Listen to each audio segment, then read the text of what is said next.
బీసీలకు న్యాయం చేయడం కోసం ఈరోజు ఒక ప్రత్యేకమైన కేబినెట్ పెట్టుకొని చర్చించాం.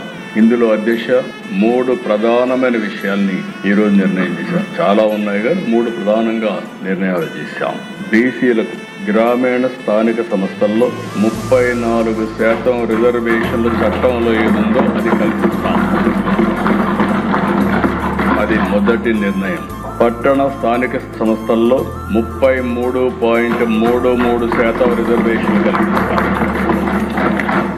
ఇంకొక పక్కన అర్బన్ లోకల్ బాడీలో మేయర్, మున్సిపల్ చైర్మన్స్ ని ప్రత్యక్ష ఎన్నికల ద్వారా ఎన్నుకునేదానికి శ్రీకారం చుడతాం.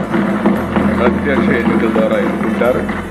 అయారాం గయారాంలు ఉండరు. సుస్థిరమైన పాలన, సమర్థవంతమైన పాలన మా కూటమి నిర్ణయం అని చెప్పి ఇంకొకసారి ప్రజలందరికీ విజ్ఞప్తి చేస్తున్నాను. మూడోది 13 జిల్లాలున్నాయి, జిల్లా పరిషత్తులున్నాయి, 28 జిల్లాలున్నాయి. ఇది కూడా ఒక హిస్టారికల్ నిర్ణయం.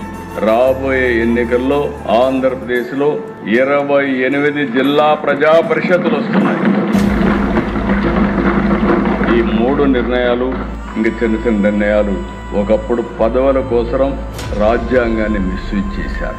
డిప్యూటీ మేయర్లు 2, జిల్లా ప్రజా పరిషత్తుల వైస్ చైర్మన్లు 2. అంటే వీళ్ళకి పదవులు కావాలంటే ఇచ్చారు కానీ బీసీలకు మాత్రం రిజర్వేషన్లు కాపాడలేకపోయిన ప్రభుత్వం గత ప్రభుత్వం అని చెప్పి కూడా నేను మీకు తెలియజేసుకుంటున్నాను.